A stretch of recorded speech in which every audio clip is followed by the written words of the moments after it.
Kali ini kita akan membedah sebuah satir politik yang sangat tajam di antara dua api.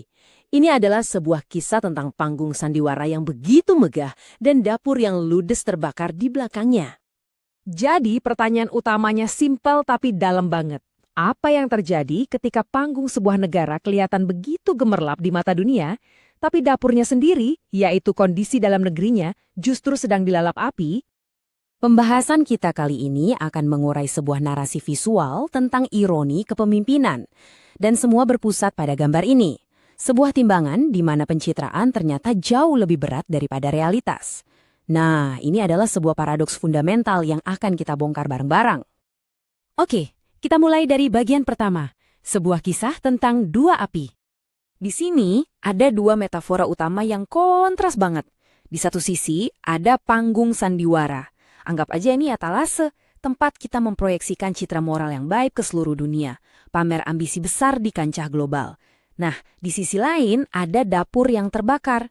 Ini dia bagian belakangnya, yang mewakili pengabaian politik internal dan krisis domestik yang lagi parah-parahnya.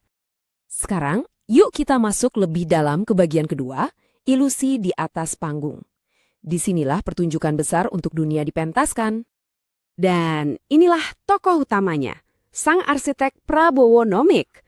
Tapi jangan salah ya, setiap detail penampilannya ini bukan sekedar gambar biasa. Ini tuh syarat dengan simbolisme. Coba deh kita perhatikan lebih dekat. Senyum yang dipaksakan dan mata yang melirik cemas itu tuh simbol kepanikan pasar. Terus bros peta dunia di jasnya, jelas banget ini soal ambisi global. Saku yang robek, wah ini sindiran pedas buat defisit fiskal. Dan yang paling juara, kopernya itu loh, penuh stiker dari 32 negara. Nunjukin prioritasnya buat keliling dunia, bahkan pas negara lagi krisis. Dan kalau kita dengar motonya, makin jelas lagi satirnya. Dia bilang, kita adalah garda terdepan perdamaian dunia. Abaikan saja asap di belakang sana. Sebuah kalimat yang benar-benar nangkep kritik soal pengabaian masalah dalam negeri.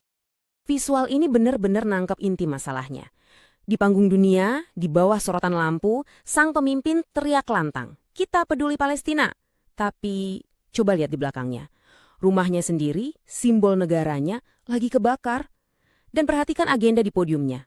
32 kunjungan luar negeri, 0 fokus domestik. Udah jelas banget kan? Adegan ini adalah puncak dari apa yang disebut satir ini sebagai gengsi altruistik.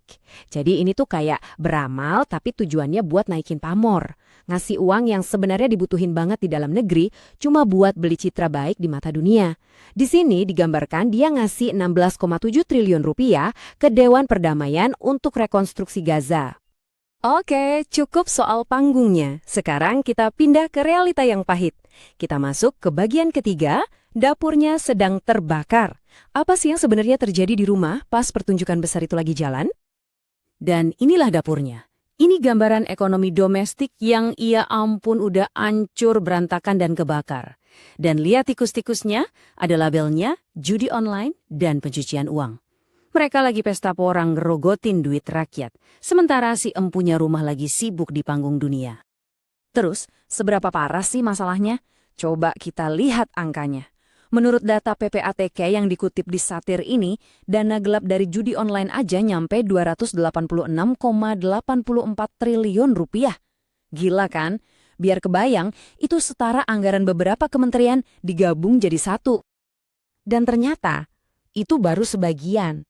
Masih ada lagi dari pencucian uang. Nambah 180,87 triliun rupiah. Jadi, bisa dibayangin kan skala masalahnya ini udah masif banget. Dan apa dampaknya ke ekonomi kita? Ini dia. Cuma dalam seminggu pasar saham kita anjlok, kehilangan nilai 1.200 triliun rupiah. 1.200 triliun, itu angka yang bikin pusing. Gambar ini nunjukin kepanikan di pasar dengan cara yang satir banget. Investor-investor kecil digambarin lompat dari gedung bursa efek tanpa ada yang nyelamatin. Yang paling ironis, para pejabatnya malah turun pakai parasut sambil teriak-teriak, "Tenang, fundamental masih sehat." Pedes banget sindirannya. Nah, konsekuensinya nggak cuma soal duit. Kita masuk ke babak 4, efek bumerang. Ini bagian yang dalam banget.